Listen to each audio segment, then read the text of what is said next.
BC. This is your boy Coach Shelton Harris. And people, let me go ahead. I'm starting off my morning at about 8 a.m. Starting it off. And people, let me show y'all what old Coach is having for breakfast, okay? This is a container of hemp protein, okay? You can buy this at any health food store, but I use it sometimes as a meal replacement for breakfast because, I can take 1 teaspoon of this, just put it and eat it. And guys, that's enough really to about 1 to 2 o'clock. I won't eat again.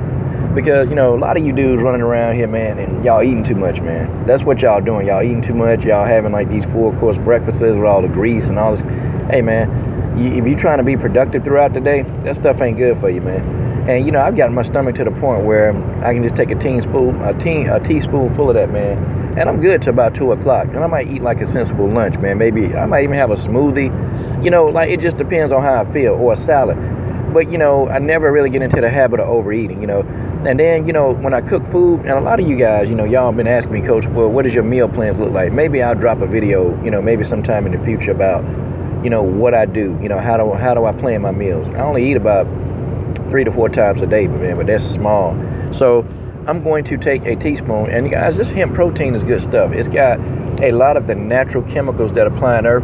And really, it's got more than this, y'all. It's got more natural occurring chemicals good for the body. But, scientists don't know everything. But I know, man, hemp got almost 67 to 70, y'all, different kind of like amino acids that your body need on a daily basis. So I'm getting about 60 of all the amino acids and proteins that my body need in 1 teaspoon, a tablespoon. So look, I've got a spoonful of this mess, and I'm going to eat it. It's actually, to me, it's good. It tastes really peanutty, but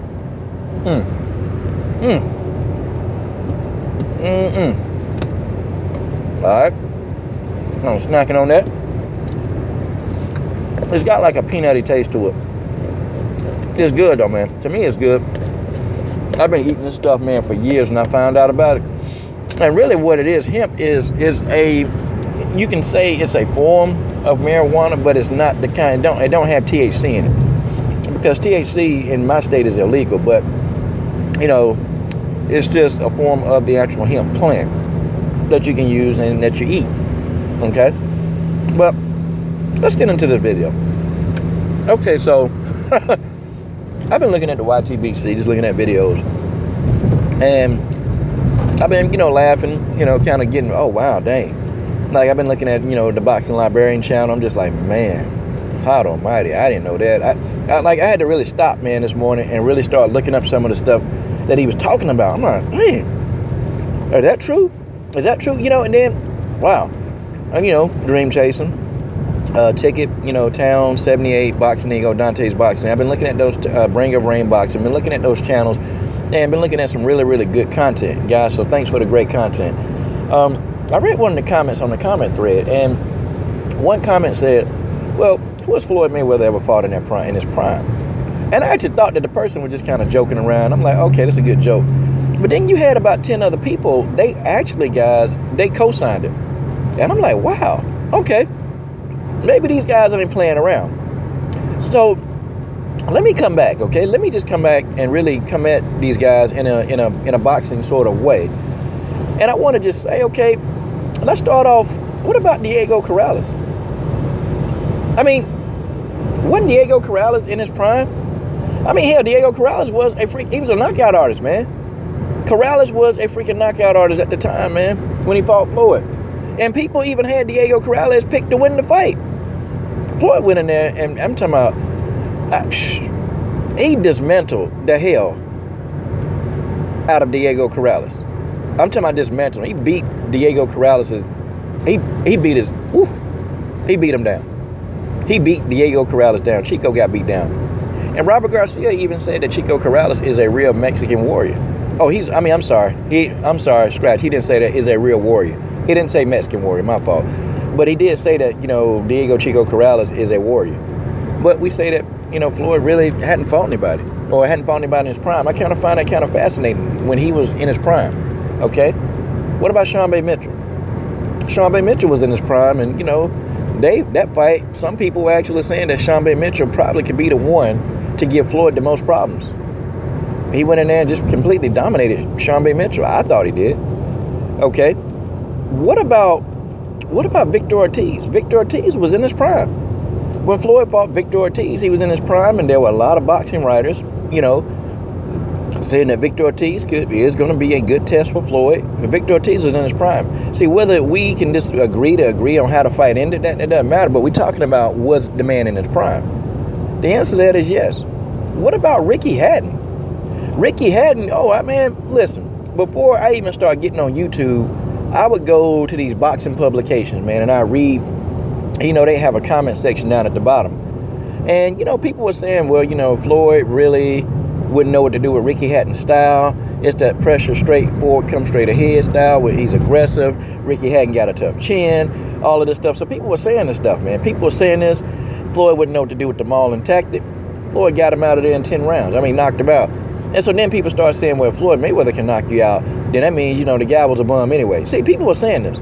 Okay, that's what happened. But he knocked him out, man. He got full credit. Knocked Hatton clean. Knocked him out, man. But Hatton was in his prime. That was a prime Ricky Hatton. You can't get more prime than Ricky Hatton. Ricky Hatton was undefeated before Floyd knocked him out. Okay? Ricky Hatton was undefeated. Okay, then you got, I said Victor Ortiz. Then you got Canelo. Okay? Now, people, this one kind of killed me.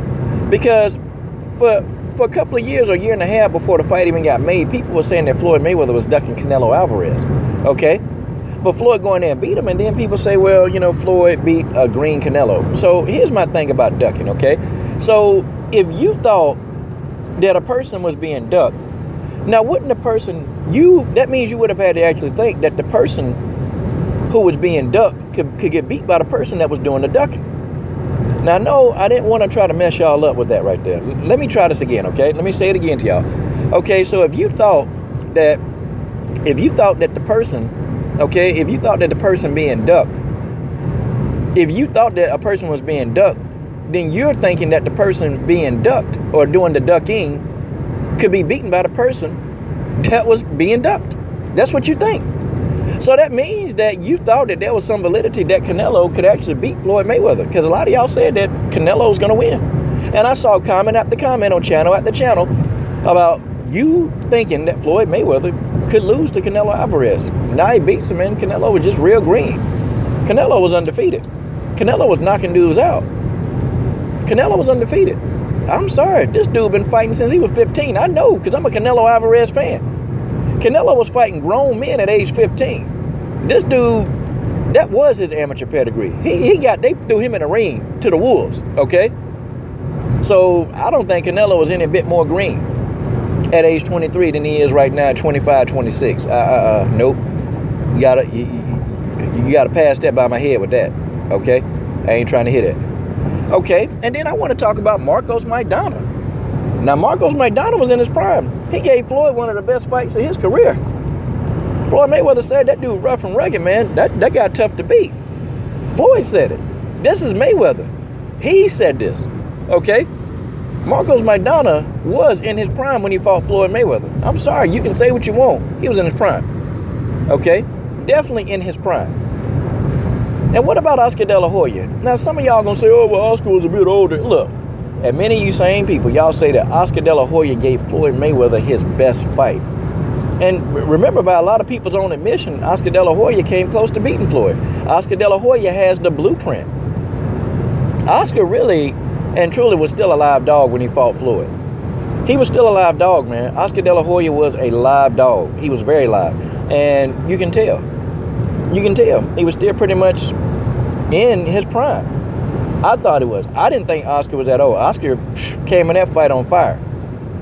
And Oscar did a good job. I mean, Oscar fought Floyd as well as anybody did. But then, Floyd kind of figured out Oscar, man, and started taking control of the fight. But I don't know, guys. I mean, I kind of think these guys are in their prime. I can mention a couple of other people. I mean, I could mention, Indu. I could say him. I mean, he's fought a lot of guys in his prime. So to clearly say that Floyd hadn't fought anybody, we can have another discussion about the level of competition. But we're not talking about the level of competition. We're talking about, did he fight anybody in his prime? And the answer is yes, and that's just the way that is. This is your boy, Coach Shelton Harrison. I'm done.